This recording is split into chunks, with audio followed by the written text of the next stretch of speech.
Senhoras e senhores, sejam bem-vindos ao Sogante Conversa, 5º episódio. Estamos no mês de abril do ano de 2025. Para quem não me conhece, eu sou a Indira Valente Reis, presidente da Sociedade Gaúcha de Medicina do Trabalho. E hoje a gente vai ter um convidado especial para falar de um tema que muito me interessa, que tem a ver com saúde, com hábitos de vida, com qualidade de vida. Mas para receber então esse nosso colega, também estou com um anfitrião aqui, o Renato Souza Rodrigues, que é o diretor financeiro da Sogante. Boa noite, Renato. Boa noite, Indira. Boa noite a todos, então. E eu gostaria de chamar aqui para conversar com a gente um cara que foi meu colega no curso de especialização, né? Começou em 2008. Meu colega também, só para me meter nosso aqui. Colega, na verdade, né? Depois trabalhamos juntos também, né? E até hoje considero também um amigo aí, né, de colega. Tá? Gostaria de que ele contasse um pouco para a gente da história dele, que eu até acompanhei também desde o início. E a gente vai conversar um pouco sobre isso. Eu também vou contando algumas coisas aí que a gente passou aí. Gostaria que o Daniel se apresentasse então a todos aí. Tá, Renato, obrigado. Indira também, obrigado. Bom, eu sou Daniel Papich-Crost.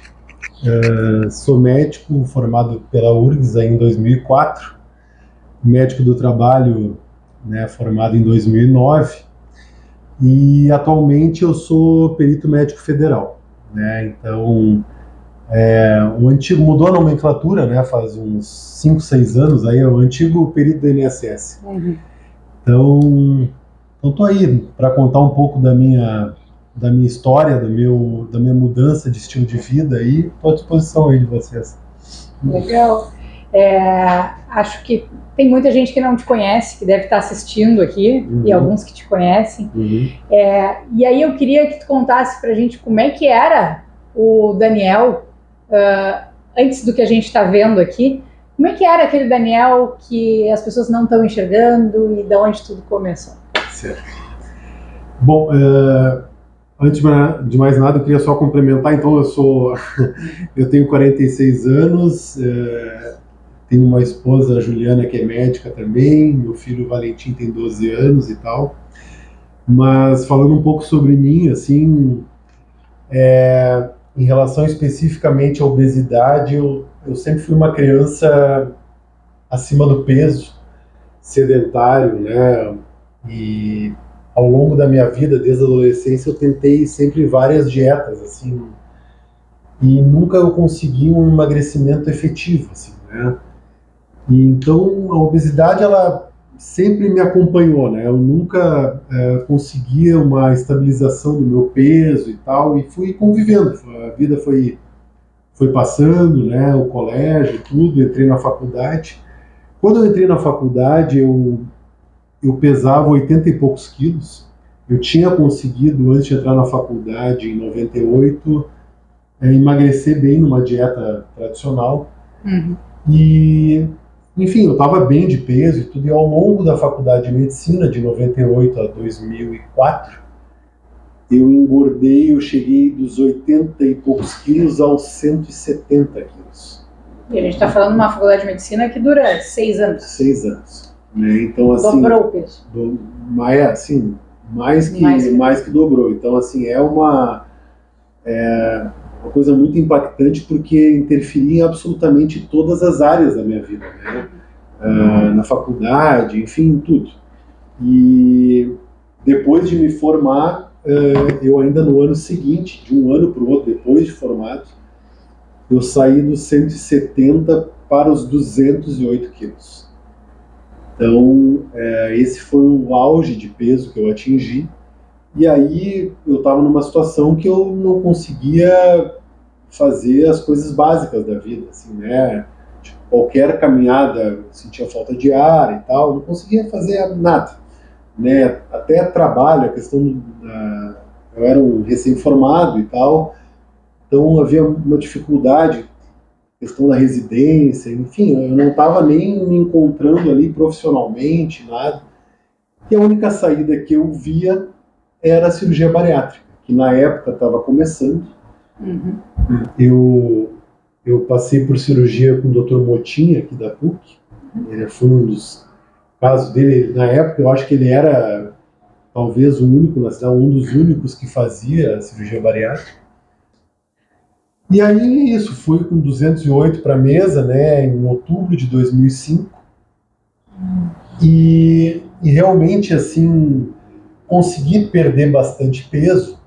Só que eu fui com aquela ideia de que a cirurgia bariátrica era alguma coisa curativa. Eu não sabia que... Saber eu sabia, mas, né, no fundo, os meus hábitos continuaram os mesmos, eu continuei sedentário, alimentação da mesma forma e tal.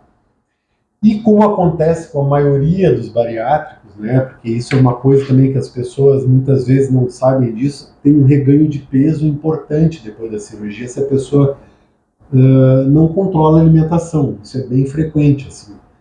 E aconteceu comigo também. Então, ao longo de 2, 3 anos pós-cirurgia, eu cheguei a perder peso e atingir mais ou menos 116 quilos, 115, por aí. Então, eu perdi bastante peso, estava bem, mas aí começou o reganho de peso. Então, justamente nessa época aí, bem a época que eu estava fazendo medicina do trabalho, um pouquinho antes, começou o reganho e progressivamente eu fui aumentando de novo. E aí de 2008, mais ou menos, até 2019, eu cheguei aos 160 quilos em 2019. Então, ou seja, eu virei de novo um obeso mórbido. E eu tinha já uma cirurgia em 2005, e aí para onde eu vou correr agora? Eu já fiz isso, que é considerado radical, para onde eu vou agora? E aí eu acabei procurando inicialmente um colega médico para ver o que eu poderia fazer e tal. Ele me prescreveu uma dieta tradicional, chegou a comentar alguma coisa em atividade física, mas eu me lembro, assim, como se fosse hoje, que eu dizia para ele assim, olha, atividade física, para mim, tu não, nesse momento, nem fala, porque eu não vou conseguir nem caminhar, nem fazer nada, então vamos focar na alimentação. Só que a dieta é aquela dieta tradicional, que sempre, né, enfim, focada em caloria, em outras dieta mediterrânea e tantas outras que são tradicionalmente usadas. Tu quase que estava vivendo de novo a mesma história. Eu estava vivendo. Se deixasse, eu chegaria... Eu não sei se eu chegaria no peso de 208, que foi o máximo que eu atingi de peso, mas assim, 160 já estava de novo me incomodando e eu não via saída. E outra coisa importante, desculpa te interromper, no final da consulta, eu acho que esse foi o gatilho para a mudança. Pegou o receituário e começou a prescrever medicação, e ele dava antihipertensivo e antidiabético oral, e começou assim, na época, não lembro se Ozempic ou similar ao Ozempic, ele prescrevendo e tal. Eu olhava aquela receita assim, e minha mãe tem 85 anos, tá? Ela, enfim, tem uma hipertensão leve, né? Enfim, tem uma certa idade e tal, mas doenças controladas e tal, ele estava me prescrevendo mais medicamento do que para minha própria mãe, que já usava medicação crônica. Então aquilo para mim era meio impensável. Eu estava com 41 anos. O que restaria para mim dali para frente, né? E aí, conversando com a Ju, a minha esposa, eu disse, e agora, o que eu vou... Qual é a atitude que eu vou tomar? Porque, né, enfim... E aí que ela viu nas redes o Dr. Souto. Eu vou voltar para esse ponto. Tá. Mas até esta consulta, como é que estava a parte de hábitos? Não tinha nada de atividade física? Nada de atividade física. E a alimentação era tentativa e erro ou dietas? Como sempre eu fazia, né? Tentativa e erro ou dietas que davam certo por um período. Tempo. Não era sustentável. Aquele efeito sanfona me acompanhou a vida inteira até recentemente, né? Mas aquilo fazia parte da minha vida.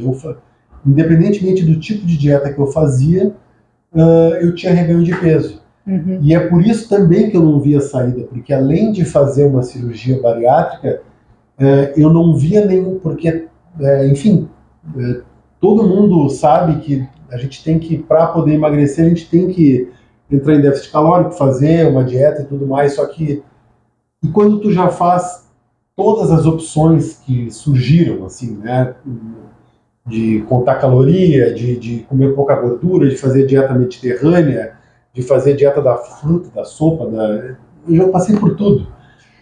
Tu tinha adesão? Eu tinha adesão temporária a determinadas dietas, né? A que mais deu certo para mim foi essa antes da faculdade, que eu cheguei a perder 40 quilos, assim, sem atividade física, só com dieta estilo mediterrâneo, assim. Só que aconteceu o que acontece em todas as dietas desse tipo. A fome, com o passar do tempo, ela vem com tudo. Então, para pessoas que têm um histórico de obesidade mórbida e de compulsão alimentar, que a gente pode falar nisso também, é difícil tu controlar a fome. E o que eu precisava era justamente isso, controlar a minha fome. Achar uma dieta que eu pudesse comer coisas que eu gosto, em quantidades maiores do que habitualmente as dietas recomendam, que é sempre uma porçãozinha de cada coisa, uma colher de arroz, é sempre uma coisa pré-determinada, para alimentos específicos que saciariam a minha fome, e mesmo assim eu emagreceria. O que parece meio surreal, assim, porque no nosso mundo, na medicina e na nutrição tradicional, embora a low carb seja muito, assim, tem mais de 70 ensaios clínicos randomizados comprovando que a low carb é pelo menos igual ou melhor que uma dieta mediterrânea, só que ela é cercada de uma série de preconceitos. As pessoas acham que é uma dieta da moda, ou é alguma coisa radical, e na verdade, do ponto de vista prático e objetivo, é a dieta mais fácil que eu achei, tanto para emagrecer quanto para manter o peso, né? Porque justamente é a única que age diretamente na saciedade, de tu não ter fome, de tu não achar que tu está sempre se sacrificando para emagrecer. Que isso é a visão geral de todo mundo, né? Que seja tu quer perder pouco peso ou muito peso, todo mundo geralmente pensa dessa forma, né? E tu tinha um problema de saúde, que era a obesidade, e lidando com essa a vida toda nessa busca. Mas vamos voltar lá. Conversou com a tua esposa, com a Ju, e aí foi lá consultar com esse... Eu não fui consultar, é aí que tem um erro da minha parte. Esse foi um erro-acerto, na verdade. Ela comentou que era um colega médico formado pela URGS, né, José Carlos Souto, que originalmente ele é urologista, mas que desde 2012, se não me engano, ele falava sobre alimentação low carb. E ele tinha um blog, aí ele falava coisas, tinha podcast, ele comentava sobre isso e tal. E eu achei uma coisa meio alternativa, porque assim, enfim, eu não vou estar consultando o colega, eu vou estar só... Eu quero ouvir o que ele tem para falar, tanto, né, no podcast, que ele tinha um podcast na época que não existe mais, chamado Tribo Forte, que falava sobre justamente alimentação low carb e tal, e também, enfim, acessar o blog dele, e comecei a ler, comecei a me interessar muito, assim, e ouvir o que ele tinha para falar, porque como eu sou médico, assim, aquilo começou fisiologicamente a fazer muito sentido. Então, e ele tem uma capacidade, assim, uma didática, uma capacidade de ensinar impressionante. Ele faz analogias assim que a pessoa não precisa ser médica para compreender o que ele está falando. E aquilo tudo fisiologicamente fazia muito sentido. E o ponto principal era esse. A low carb consegue fazer as pessoas emagrecerem porque atinge o ponto da saciedade, o ponto de não precisar sentir fome, etc. E aquilo eu fui me interessando, e janeiro de 20, pouquinho antes da pandemia, em janeiro de 20, eu disse, eu vou começar agora. E o primeiro mês foi um sucesso, eu perdi 7 quilos. 7 quilos, e aí eu olhei na balança, eu assim, fazia tempo que eu não fazia uma dieta que eu emagrecia 7 quilos no primeiro mês. E aí eu olhava para a Ju e dizia assim, mas será que tá certo isso? Porque eu não estava nem acostumado mais. E ela, eu acho que vai dar certo, vamos continuar. Ô Daniel, só desculpa te interromper, mas tu chegou a consultar. Não cheguei. Não, eu fui. Formou e tu resolveu começar em conta de. Eu fui fora do que é totalmente recomendado. Eu deveria consultar e tudo, mas aquilo para mim, como a teoria do que ele estava falando, realmente o blog e o podcast, eles não são voltados para uma consulta médica, mas é como se eu tivesse tendo uma consulta médica com ele, e aquilo, como eu conseguia replicar na prática, eu fui tocando, fui levando, e objetivamente, como eu estava emagrecendo, eu fui tocando, né? E aí, nos primeiros 6 ou 7 meses, eu perdi 30 e poucos quilos. Só fazendo low carb, sedentário completo, não sabia nem o que era atividade física, não... E aí, eu perdi esses 30 e poucos quilos e comecei a ver um tal do platô, né? O meu peso começou a estabilizar, e eu disse, bom... enfim, a alimentação é importante, mas eu tenho que associar com alguma outra coisa. E aí foi aí que eu iniciei na musculação. Eu comecei uma personal 2 vezes por semana. Ela dava aula para Fernanda, minha cunhada, inicialmente, ela que me recomendou a personal. E ela disse assim, olha, faz musculação, e low carb e musculação é a parceria perfeita. Assim, se a gente tiver que escolher o tipo de atividade física para se fazer com alimentação low carb, a musculação é o mais indicado. E aí eu fiz assim. Então, em setembro de 20, em plena pandemia, eu comecei a associar a musculação 2 vezes por semana, devagarinho, continuei perdendo peso, não na velocidade que eu estava inicial, claro. E tudo bem, passou o ano, eu disse assim, bom, agora eu quero outra brincadeira. Agora eu quero ver uma parte aeróbica, assim, para poder associar também. Foi daí que em janeiro de 21 eu descobri nas redes o programa Bora Correr. Ele é ministrado pelo professor Rodrigo Bicudo, ele é um professor de educação física especializado em corrida, ele mora em São Bernardo do Campo. E inicialmente ele dava aula, era professor de academia, assim, por muitos anos ele foi professor de academia, e ele começou a dar aulas especializadas online, assim, para alunos, tá? Então, desde 2016 que ele tem o Bora Correr. Hoje em dia, acho que ele tem mais de, sei lá, acho que 30 mil alunos, impressionante, assim, no Brasil e tal.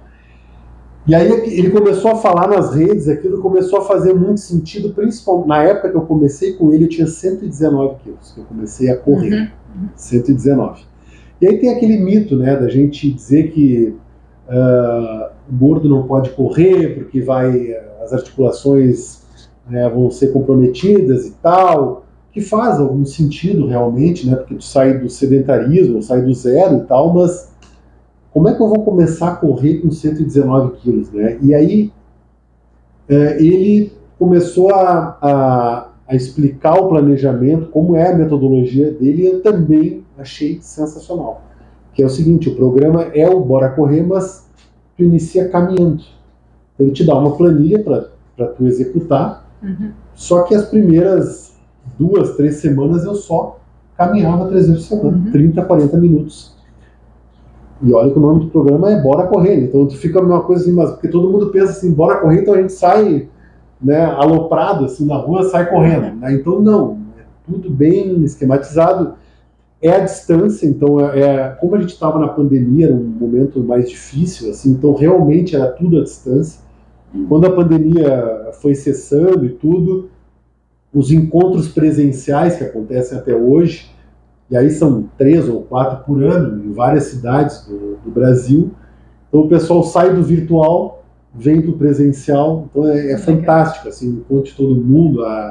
né? Porque todo mundo assim comunga da mesma energia, do mesmo objetivo, assim, né?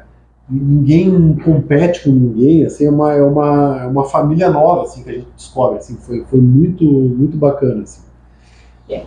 Um comentário sobre isso, eu acho que muitas vezes a gente busca uma frequência. Sim. Né, de elevar essa frequência de algo que a gente busca e tu encontrar outras pessoas que estão vibrando esse encontro presencial, isso tem um valor enorme, né? Mas eu queria te fazer uma pergunta. Quando tu começou a caminhar ali no início das planilhas, caminhar era algo que não era do teu dia a dia? Como é que é isso? Não, eu não. Caminhar para fazer atividade física, não. Mas como...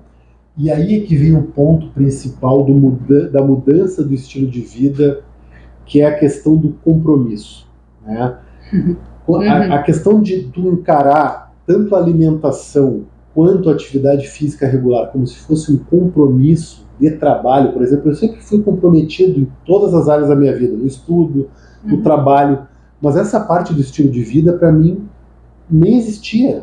Então eu comecei a encarar aquilo o seguinte, eu pegava a planilha dele, e é uma coisa bem esquemática, ele deu a metodologia e eu simplesmente segui. Então era uma coisa, era uma planilha que dizia assim, caminhe 30 a 40 minutos 3 vezes por semana nas primeiras 2 semanas, depois é o próximo passo. E assim eu fiz.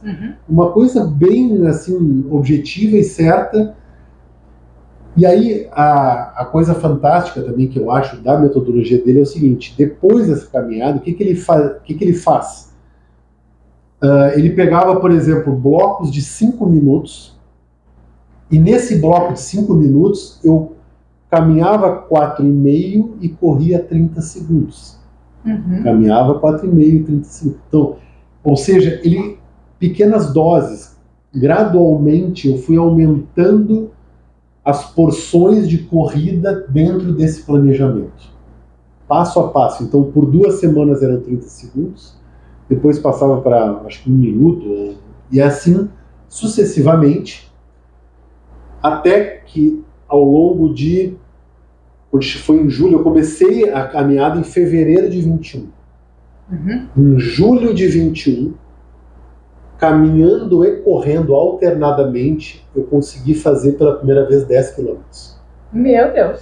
E aí, isso é fantástico, só que ao mesmo tempo que é fantástico, a gente também pensa no seguinte, são 5 meses...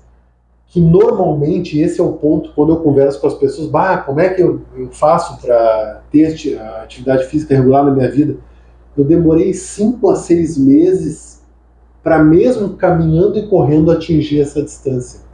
Normalmente as pessoas ou têm dificuldade para começar, ou quando começam, dura 1, 2 semanas e depois ou largam, ou tem outras prioridades. Então, se eu pudesse dar uma recomendação, seria essa, das pessoas encararem como se fosse inicialmente um compromisso, mesmo que elas não gostem. As primeiras 4 a 8 semanas, seja o que for, façam alguma coisa. Obviamente, ninguém vai fazer um exercício físico que não está, é uma coisa horrível e tal, que é muito sofrimento, mas faz algo que seja, enfim, possível de fazer, que depois fica automático. É impressionante como essa automação que muitas pessoas querem ter no início, ela não acontece. Infelizmente, só a criação do hábito ela é feita dessa forma. Depois de 4 a 8 semanas, se tu conseguiu criar esse hábito, fica tudo mais fácil. Então, na corrida eu fui evoluindo dessa forma, né? Então chegou julho, eu fiz os primeiros 10 quilômetros caminhando e correndo. E se não me engano, acho que foi novembro, outubro, alguma coisa assim, de 21, eu atingi os primeiros 5 quilômetros correndo direto, sem parar. Menos de 30 minutos. Tu imagina o que é isso para uma pessoa que já pesou 208, que começou a correr com 119 e correu os primeiros 5 quilômetros. Era, né, impressionante, assim. E aí, logo em seguida, eu tive a primeira prova em dezembro de 21 dos 10 quilômetros. Aí eu fiz a primeira prova dos 10. E aí correndo direto. Mas deixa eu te perguntar, como é que foi terminar? O que tu fez, assim? Como é que foi esse... Terminou os 5 correndo direto e aí... A sensação é uma alegria assim, indescritível, porque seja uma prova de 5 quilômetros, de 10, ou se qualquer conquista que tu tenha, aquilo, quando tu olha tudo que tu passou, que passa um filme, realmente, a coisa bem assim, clichê, mas passa realmente um filme na cabeça de tudo que aconteceu na vida e das dificuldades e do sedentarismo, e para tu estar ali naquele momento e simplesmente completando uma prova de 5 quilômetros na corrida, que é como assim, ó, é engraçado porque tu entra no mundo da corrida e tu conversa com as pessoas desse mundo, as pessoas compreendem, assim, mas fora, para a pessoa que não está nesse mundo, até difícil de compreender, porque todo mundo brinca, né, que vai fazer uma prova, qual é a colocação que tu chegou, tu vai correr por uma medalha, tu vai depois dar uma banana no final para todo mundo, aí tu brinca que tu vai correr só por uma medalha e uma banana e tal. Mas no fim é muito mais do que isso, né? Quer dizer, não é só completar a prova em si. E a corrida, ela, diferente da musculação, eu sei o quanto a musculação é importante para ter uma base para a corrida, em termos de diminuir lesão, assim, é muito importante tu ter associada a musculação a corrida, mas a corrida é uma coisa concreta, que tu pode medir, que tu tem objetivos a alcançar. Então, tu pode hoje fazer uma prova de 5, amanhã tu quer uma prova de 10, depois tu tá querendo mais um pouquinho, aí tu quer melhorar o teu tempo e tal. Tu te desafiar. E isso é o mais legal, assim, né? Então, terminei essa prova voltando a... Não, mas eu vou fazer um comentário aqui. Tu vinha conversando com a gente até agora do peso, né? Obesidade, né? Aí tu começou a correr, tu mudou de mundo e tu nunca mais falou de peso. Impressionante. Porque é engraçado isso, porque o que foi acontecendo e tudo ao mesmo tempo. Com a low carb eu cheguei no meu peso ideal 2 anos depois de low carb. Então agora em janeiro completaram 5 anos de low carb. Então os últimos 3 anos é a minha manutenção. Eu estou há 3 anos. Não que eu mantenha o mesmo peso, obviamente agora até estou numa fase que eu aumentei um pouquinho de peso, então, mas é aquela coisa natural de todo mundo. Engorda 2, 3 quilos, emagrece 2, 3 quilos, eu tenho controle do meu próprio peso. E isso a corrida me ajuda bastante, mas tu identificou perfeitamente, assim, até eu vejo as minhas postagens antigas e tal, nas redes e tal, em relação a isso e tal, eu vejo que agora é muito mais focado na questão dos objetivos com a corrida do que com o meu peso, embora as coisas se misturem. Legal. Então eu cheguei no final de 2021 e eu disse assim, bom, tenho 10 quilômetros, o que eu vou fazer agora, né? A gente brinca que na corrida o ponto de corte é 10 quilômetros. Se 10 quilômetros tu já está correndo 10 quilômetros assim, de uma maneira, vamos dizer, não confortável, né, mas de uma maneira que tu já saiba que está correndo bem, o bichinho te picou e é difícil sair. E aí foi o que aconteceu comigo, né, conversando lá no grupo e tal, para tu ver mais uma vez a interferência do Bora Correr, de todas as pessoas, né, chegou uma amiga do grupo e disse assim, e agora, é meia maratona? Mas meia maratona é 21 quilômetros. Eu recém corri 10. E aí tu fica naquela, assim, é mais que o dobro. E aí, mas daí ela diz aquilo, só que... E aí tu começa a encaixar outro objetivo. Aí não, mas se eu cheguei até aqui, quem sabe, né? E aí eu pensei um pouquinho. Sabe quando é que é? Bom, em junho de 22. Bom, eu tenho 6 meses. Eu acho que 6 meses dá. Falei com o professor e tal. E aí, que tal? Olha aqui, ó. De 12 a 15 semanas é o que tu precisa para treinar para uma meia maratona, já que hoje em dia tu já está correndo 10, então tu está partindo de um ponto que tu 12 a 15 semanas. Eu disse assim, eu quero fazer 18. E ele disse, mas por quê? Eu disse assim, porque eu quero ter a chance de poder, no meio do caminho, porque tu sabe, pode acontecer algum percalço, né? Ter alguma dificuldade e tal. E aí ele até brincou comigo, não, mas 18 eu acho até um pouquinho, não sei se tu vai conseguir sustentar e tal. Eu disse, não, vamos tentar eu fazer. E assim foi. Eu fiz 18 semanas porque eu estava compenetrado, focado e tal. E eu fazia a planilha justamente como, da mesma forma que eu fazia a planilha lá no início, eu fiz qual é a planilha para meia maratona? O que eu tenho que fazer? E ele me deu o caminho. E assim foi. E aí, em junho de 22, aqui em Porto Alegre, eu fiz minha primeira meia maratona.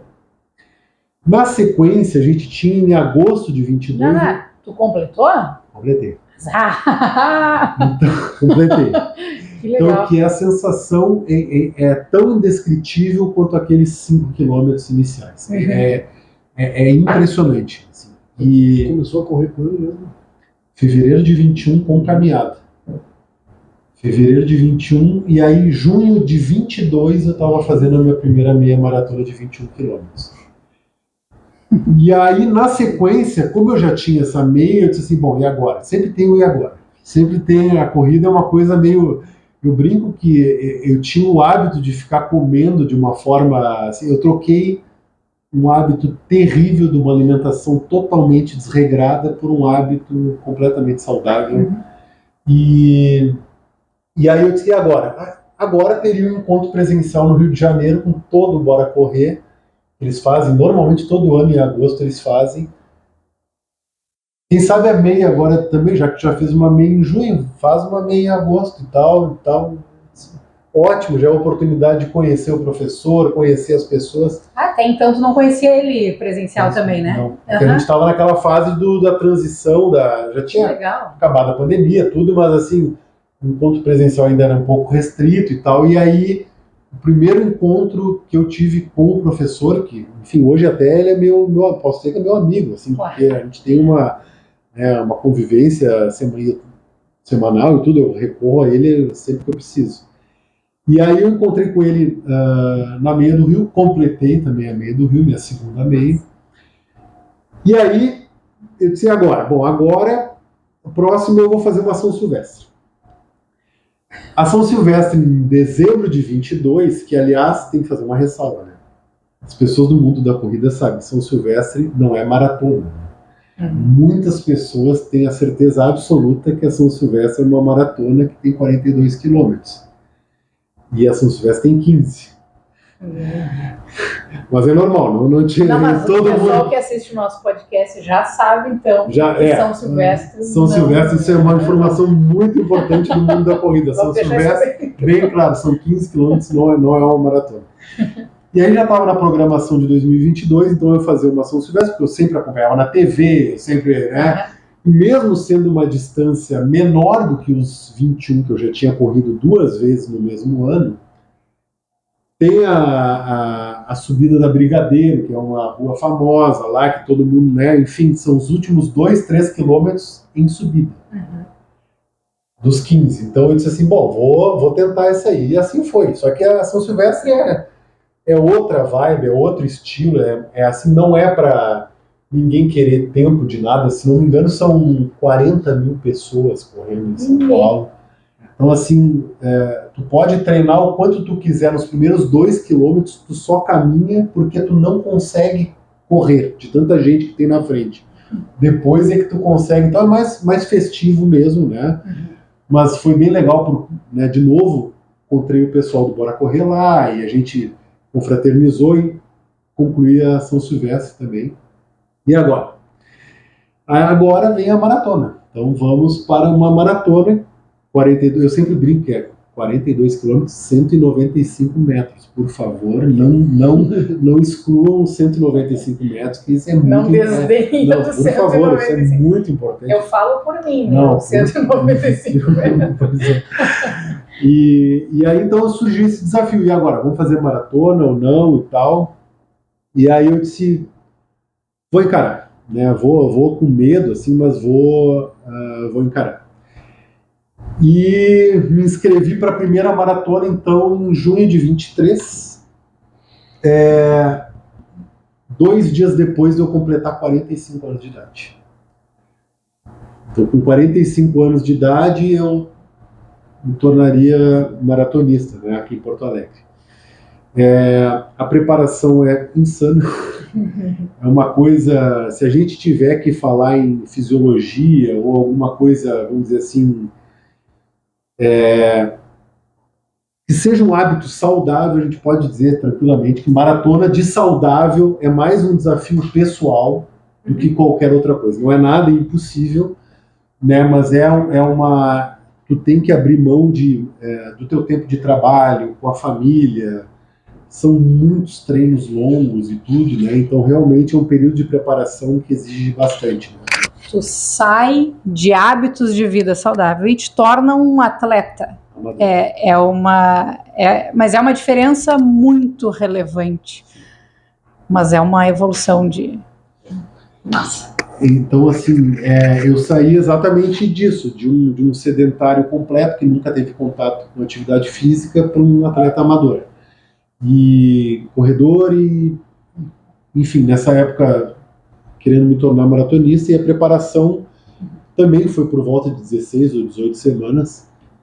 Então vocês imaginam, assim, no final da preparação, no último mês, a gente faz treinamentos de corrida de 3 horas e meia, sem parar, num domingo, né? Quer dizer, assim, tu tem a questão do sono que tu tem que conciliar, porque daí já sábado à noite tu já não pode, mesmo que tu tenha uma festa de família, ou com amigos, ou com... Não é bem assim, eu não posso dormir meia-noite, 1 hora, num sábado, que antes era, enfim, tranquilo. Não há essa possibilidade. E talvez na tua história, pela primeira vez, depois que tu assume esses hábitos, aí tu começa a ter que abrir mão. Me parece, assim, te escutando, que antes de perder o peso, quando estava obeso, tu estava sempre abrindo mão de algo, que era o alimento, né? E quando tu mudou teu estilo de vida, tu não precisou mais abrir mão porque tu achou um mundo novo, um caminho que era sustentável e tal. E aí quando tu assume esse desafio, sempre na hora de assumir o desafio, abre-se mão de algo. Foi exatamente isso que aconteceu. E o foco principal antes era a comida. E a comida, tudo era em volta da comida na minha vida. A questão da obesidade, da compulsão alimentar mesmo que eu tinha. Porque a comida, ela é gostosa para todo mundo. Socialmente, todo mundo no marca encontro, né, a comida sempre está presente. Só que eu não conseguia dissociar essas coisas. Então isso para mim era muito difícil. Então agora eu continuo gostando de comer, só que eu tenho uma outra relação com a comida. É isso que mudou. E a atividade física contribui bastante para isso, porque, queira ou não, eu tenho muita perda calórica nos meus treinos, nas minhas provas, etc. Então, isso fica um pouco mais fácil, mas também é uma armadilha, assim, porque normalmente quando a gente faz esse tipo de prova, extenuante e tal, a nossa fome aumenta. Uhum. Então eu observo agora, eu estou agora me preparando para uma outra meia, minha 6ª meia maratona agora que eu vou fazer em Brasília daqui umas 2 semanas. Sexta meia maratona. E eu noto que quando eu estou em preparação para meia ou para maratona, a minha fome aumenta. Não tem jeito, porque realmente o corpo necessita. E aí eu tenho que ficar naquele controle da alimentação e tudo mais. É um pouco mais difícil eu controlar o peso, embora eu consiga. Uhum. Mas voltando à questão da maratona, então eu treinei, né, naqueles 6 meses de 2023, uhum, e concluí minha primeira maratona também aqui em Porto Alegre. 4 horas e 39 minutos. Essa pergunta que eu queria saber. Nossa Senhora. 4 horas e 39 minutos, minha primeira maratona. E o mais impressionante que as pessoas perguntam, mas como é que eu treinava, eu gosto de treinar com fone de ouvido. A música, treinar com música é sensacional, porque tu entra, né, em transe, assim, tu vai te distraindo e tal. E aí eu corri quase toda a prova, posso dizer, 4 horas e 15, escutando toda a minha playlist, que eu tinha, sei lá quantas músicas e tal. Chegou no final, eu não aguentava mais, eu tive que... Eu que só corria, eu não aguentava, eu tive que tirar e tal. E aí a sensação de concluir é uma coisa... É indescritível, assim, porque é aquilo que eu falei, né? Vai passando tudo na cabeça, todas as dificuldades, e na linha de chegada parece que zera tudo, assim. E aí, bom, enfim, o que eu vou fazer a partir de agora? Depois de uma maratona, daí as pessoas, agora tu vai ser triatleta, ultramaratonista, outra... Eu quero te interromper de novo. Como é que tu não desiste? Uma maratona tem quantos quilômetros? 42, 195. 195. Tu tava ouvindo. Sim. Tu larga, tu não aguenta mais ouvir a tua playlist. Sim. O teu repertório deve ser grande, porque ficou 4 horas. Sim, tinha de tudo, era bem eclético. Putz. Mas o que te faz seguir? Por que não desistir no meio ali? O que te faz seguir? Eu acho que tem muito da questão fisiológica mesmo e hormonal mesmo, neuroquímica cerebral. O que a atividade física proporciona quando tu cria um hábito. Então aquilo que a gente tinha conversado antes, de nas primeiras 4, 8 semanas é difícil para todo mundo de criar esse hábito. Depois que o hábito é criado, fica difícil tirar. Uhum. Porque tu fica internalizado aquilo, e aí realmente quando tu dá uma parada, tu sente uma falta enorme. Então assim, vou te dar um exemplo. Dos últimos, eu falei para vocês, eu comecei com musculação em setembro de 20, tá? Agora vai fazer 5 anos. De lá para cá, o tempo que eu fiquei sem fazer ou musculação ou corrida, o tempo contínuo foram 11 dias. Quando eu tive Covid, final de junho de 21, eu acho. Uhum. Fiquei 11 dias sem fazer absolutamente nada, e esses 11 dias duraram uma eternidade. Porque eu sentia muita falta mesmo. E aí, assim, e é isso que acontece ao longo de todo o processo. Então, por exemplo, recentemente eu estava treinando para essa meia de agora mesmo, e eu tive uma dor no posterior da coxa direita, tá? No treino e tal. Não era um regenerativo, era um treino bem leve, assim, uma coisa que eu já estava acostumado, toda segunda-feira eu faço, bem tranquilo. São 6 quilômetros, então para mim hoje é tranquilo isso. E no final do treino me deu essa fisgada assim, no posterior da coxa, e eu continuei até o final e tal, mas já no treino seguinte, que é uma coisa que não acontecia comigo, eu tentei fazer um treino forte na quarta-feira e não deu. E aí eu tive que parar, aí claro, vem a prudência também, vem o conhecimento do corpo, saber qual é a hora que a gente vai, mas tu tem que ter uma consciência do que está acontecendo. E eu tinha. Então, e aí conversa com os professores, né, as orientações, vamos dar uma parada. Eu dei uma parada de uns 2, 3 dias e depois retomei. Não fiz um exame, não tinha lesão nenhuma, eu fiz uma eco ali, não tinha lesão nenhuma, ótimo, vamos tocar. Então, é basicamente isso. Chega num ponto que fica tão automático que eu já nem penso. Assim, esse compromisso que eu tinha, que muitas vezes no início é um compromisso, hoje, será que eu vou ter que... Né, mas vamos lá. Hoje, para mim, é automático. Se eu não fizer, é o contrário. Eu me sinto mal se eu não fizer. Tu treina na chuva.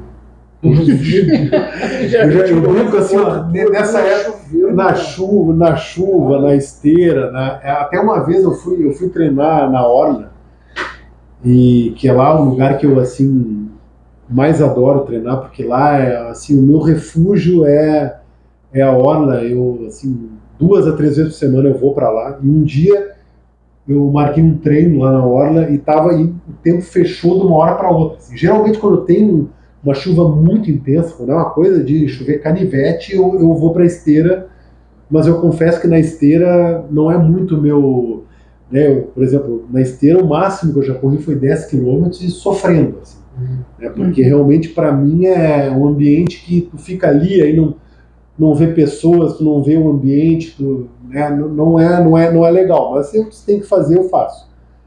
E aí, nesse dia especificamente, o tempo fechou e tal, eu disse assim, sai, não sai, agora, treino, não treino, vou treinar. Mas assim, céu preto, assim. E aí não deu outra, desabou o tempo, já tinha corrido com chuva antes, mas aquela chuva com granizo. E aí chegou a vir bolinha de ping-pong na cabeça. Assim. E aí, daí eu começava a olhar, não tinha muita árvore, né, mas eu olhava assim, opa, tá ficando perigoso isso aqui. E aí enfim, terminou o treino, deu tudo certo, mas assim, essas adversidades climáticas são coisas que acontecem durante os treinos que depois também tu vai percebendo que isso é mais um desafio que tu tem no meio do caminho, assim, e que tu vê que treinar nesse tipo de condição, que para muitas pessoas é uma maluquice, de uma certa forma até dá para dizer que porque quando eu vou correr na chuva, assim, até de pouco, tu vê poucos corredores, assim, lá na orla ou em qualquer lugar da cidade, né? Então, assim, mas é aquele negócio, como faz parte da minha vida, né? Aquilo me faz muito bem isso. Eu te falando, não é uma vez que eu vi tu correr na chuva. Postando várias vezes ali, tu correndo na chuva. Então, isso é uma série. Quando eu volto para casa, a Ju me pergunta, né, sobre isso. Às vezes ela me pergunta, tá, mas tu correu na chuva e assim, tinha alguém lá, eu tinha mais uns 2 malucos lá também, que nem eu, assim, que eu brinco, porque é realmente isso, mas é muito prazeroso, muitas vezes a corrida na chuva até é melhor pela própria, assim, né, por lavar a alma mesmo, assim, tu tá ali, é muito bom, tu considera quase um treino dobrado, assim, é fantástico, né. Prova, eu tive, acho que se não me engano, uma na chuva também, uma das meias no Rio foi na chuva. A prova de mais intenso frio foram 4 graus em Mendoza no ano passado. Em abril do ano passado eu fiz a meia de Mendoza, 4 graus. O pessoal com aquelas lâminas térmicas assim, pré-largada e tal. Então, são as condições, né? Isso faz parte do mundo da corrida, assim. E é isso aí, né? Então, do meu histórico, só para não me alongar muito, né? Mais que eu já estou alongando, fiz a segunda maratona, então, em Floripa, em 2024. Agosto de 24, e eu estabeleci uma meta, não sei se eu vou conseguir completar, mas, enfim, é uma meta, cada um, né, tem um objetivo de fazer pelo menos uma maratona por ano.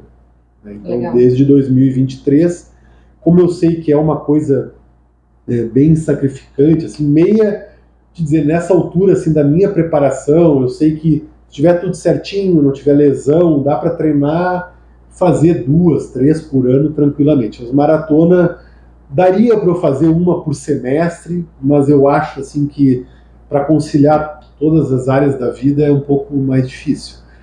Então, esse ano, se Deus quiser, vou fazer a de Buenos Aires em setembro.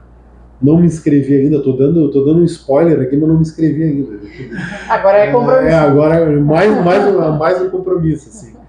Mas esse ano está planejado, então, essa sexta meia agora de Brasília e também a 7ª meia agora em Porto Alegre, que vai ter em junho. Todo ano eu penso sempre em fazer em Porto Alegre, porque é uma prova tradicional, é a 40ª edição. Muitas pessoas do Bora Correr vêm para Porto Alegre. Ano passado eu tive orgulho assim, de poder correr com o professor também, a meia maratona. Ele veio para cá, correu a prova comigo, né? Então, assim, isso também tem todo um significado e tal, é muito, muito bacana, assim.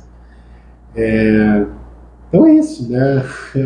Vocês podem ver que a minha fala, ela muito pouco tem a ver com a área da medicina em si, ou do trabalho, e ao mesmo tempo tem tudo a ver, mas é que realmente o estilo de vida impacta muito, assim, não só nos meus treinos, na minha rotina de trabalho mesmo, no meu dia a dia, na disposição, no humor, tudo, né? Na mobilidade, no raciocínio, tudo. Então, para mim, a corrida virou a minha vida. Assim. Essa que é a verdade. Que legal, e eu fico muito feliz, muito grata que tu possa vir aqui e contar essa tua história, que é a tua, e que tem um valor enorme, porque a gente vê que a tua busca era desde o início, né? Tu não começou, do nada eu vou buscar isso. Não, tu vinha buscando até que tu achou. Então, às vezes vai levar 1 ano, às vezes vai levar 40, mas a busca estava ali. Inclusive, tu busca uma formação em medicina, te torna médico, e tem alguma relação? Isso não tem nada a ver. De que tu fala? Da tua busca pela tua saúde, e tem alguma coisa a ver pela tua busca, pela tua profissão, assim? Ou não? Seria bonito eu dizer que sim. Mas não. Mas não tem. Não tem pelo seguinte, porque a área que eu trabalho, normalmente até, assim, eu sou médico do trabalho, enfim, nós fomos colegas e tudo mais, mas a medicina do trabalho hoje em dia não é a minha área de atuação principal. Né? Então, como eu atuo na perícia médica e tal, vocês sabem que a perícia médica ela tem um outro enfoque. A questão, enfim, da gente trabalhar com questões burocráticas, não ter a visão mais do médico assistencial, né? Mas com certeza que, dar um exemplo, assim, na área de reabilitação profissional, né, que a gente tem dentro do INSS, eu posso tomar a minha história de vida e toda a minha mudança para poder aplicar nessa área específica da perícia, que é o trabalho com a reabilitação profissional. Mas aí envolve outras questões, né? Porque também a gente sabe muito bem, tem a questão do ganho secundário nesse meio todo e tal, é uma questão bem delicada. Infelizmente, como eu não atuo nessa área assistencial, já pensei muito sobre isso. Tem agora a medicina do estilo de vida está surgindo, é uma coisa que eu estou pensando, não é ainda o meu foco, né? Eu não penso em fazer, mas a sementinha está ali. Né? Para mim seria, vamos dizer assim, muito fácil de eu começar a enveredar por essa área agora, por exemplo. Mas ao mesmo tempo eu estou muito feliz na perícia, eu gosto muito do que eu faço, assim, e é engraçado, assim, eu não acredito em signo, tá? Assim, signo para mim é uma coisa meio surreal, assim, mas para quem acredita, eu sou de Gêmeos, então, assim, aquela questão de ter 2 vidas, dupla personalidade e tal, e hoje em dia eu estou vivenciando um pouco isso, sabe, porque a corrida é para mim toda... Eu corro com roupa colorida, e no meu ambiente de trabalho eu sou assim, e na maioria do tempo, assim, eu sou sério, né, então as pessoas me veem como uma pessoa mais séria e tudo, mas a corrida ela é um outro mundo, assim, então é muito, muito engraçado essa dualidade, assim, mas para mim isso é muito importante, assim, eu acho muito bacana disso acontecer, e eu tô ainda curtindo, embora já 5 anos de mudança e tudo, mas ainda curtindo do ponto de vista pessoal e tentando estimular as pessoas de alguma forma a mudarem né, o seu estilo de vida, ou seja na alimentação, seja com uma atividade física regular, né, mas não é nada profissional. Né, não tenho esse pensamento, pelo menos não por enquanto. Né. Mas eu te falo que, por exemplo, quando eu vi, fazia tempo que a gente ficou afastado um bom tempo, né? Depois, quando eu vi que tu estava correndo ali, tinha emagrecido um monte, eu fui ver o que eram as planilhas, o Rodrigo, né? É muito interessante. Me empolga. E realmente eu comecei e parei, mas falando contigo de novo, realmente dá vontade de voltar. Né?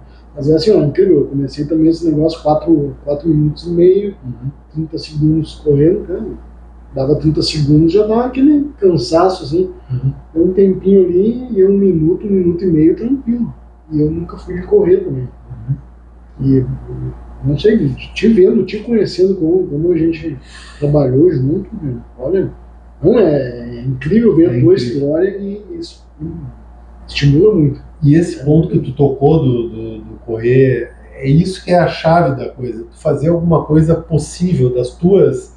Porque a maioria das pessoas, se tu for pegar assim, quanto é que tu consegue correr direto? Assim, as pessoas correm alguns segundos, sei lá, 5 minutos, que nunca correram na vida, né, que eu tô falando, né? 5 minutos, sei lá, enfim, cada um tem né, a sua individualidade, mas quando tu começa a ver que aos pouquinhos tu vai melhorando e que uma metodologia é simples, é uma coisa super simples, assim, para mim é banal, assim, é basicamente só seguir aquilo, só que realmente a gente sabe que com as pessoas e com a realidade de todo mundo, né, a gente tem que conciliar família, tem que conciliar trabalho e outras prioridades, muitas vezes a corrida ou a atividade física ela não entra na prateleira de cima, né? Então talvez seja por isso. No meu caso, também pode ser pelo temor de não querer voltar a ser aquela pessoa que eu já fui um dia, né? Então, embora seja tudo automático para mim hoje, né? Assim, a vida que eu levava, assim, de limitações, né, como obeso mórbido, eram horríveis, assim, tu não conseguia ter uma vida prática, assim, né?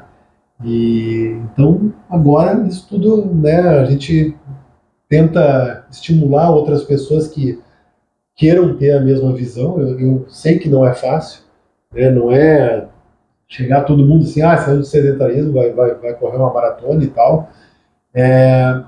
Mas pelo menos se as pessoas criassem um hábito, né, regular de ou caminhar mesmo, ou não importa a distância, mas que seja uma coisa de fato regular e capaz que uma pessoa possa fazer. As pessoas se atiram, eu quero fazer, hoje eu quero fazer, aí já tenta de uma hora para outra fazer tudo. Então, né, gradualmente vai crescendo aos pouquinhos, assim que a coisa dá certo. E acho que fica muito claro na tua fala que não é dicotômico, assim, eu não faço, eu não tenho, eu faço, eu tenho. Não, os próprios objetivos vão evoluindo e vão melhorando. Tipo, tá aí agora, né? Esse eu já conquistei. Até para conquistar, tu tem que te manter. Porque se tu parar, tu volta para um outro... Estágio. Volta ao estágio inicial. A corrida tem essa ingratidão, de tu realmente voltar, tu parou 2 semanas de correr, tu volta não ao estágio inicial, mas a um estágio que tu não estava acostumado, tem que recuperar, isso contribui todo o teu histórico na corrida, enfim, tem todo o histórico prévio e o atual, né? Mas assim, então é isso, assim, as pessoas, elas têm uma certa dificuldade em entender, e outra coisa que eu queria tocar, importante e ruim no mundo da corrida, que é a questão da comparação, né? Na corrida isso é muito comum, né, de fulaninho com fulaninho. Então, se tu se comparar contigo mesmo, saber da tua própria evolução, tu pode até se espelhar em alguém, tu pode até se inspirar em alguém, mas considerar a tua realidade, como tu progrediu ao longo do tempo, isso vai facilitar um monte, assim. Até hoje, eu no grupo do Bora Correr, é a mesma coisa.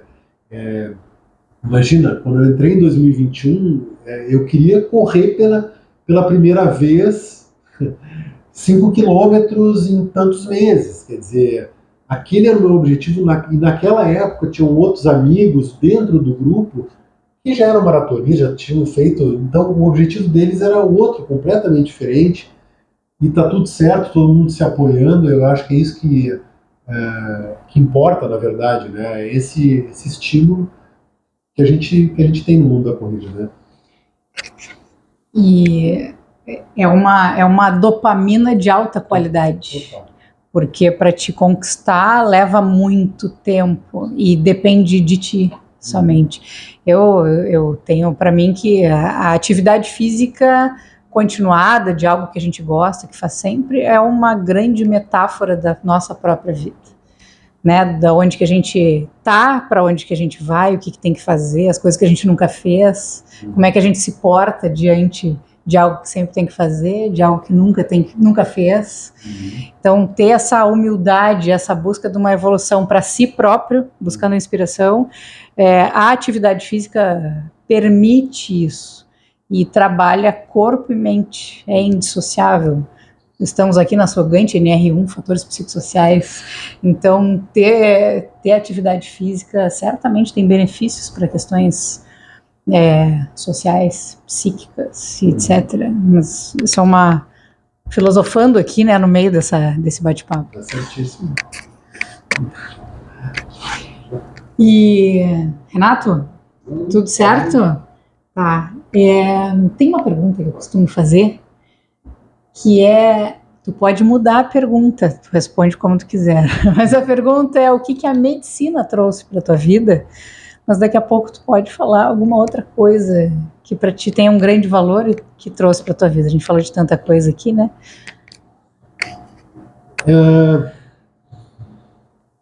Especificamente a medicina em si, eu acho que tem tudo a ver com essa questão da minha mudança de estilo de vida. Assim, né? Eu parti de uma, vamos dizer, formação médica, tentando prescrever, ou tentando na fase inicial, né, quando eu fazia atendimento, enfim, como clínico geral e tudo, até mesmo, né, como médico de trabalho. Só que eu não me via, vamos dizer assim, com a capacidade de poder orientar os pacientes, vamos dizer assim, de uma forma plena, justamente porque o meu estilo de vida era totalmente desregrado. Coisa que agora já muda um pouquinho de figura, e a única coisa, como eu tinha comentado antes,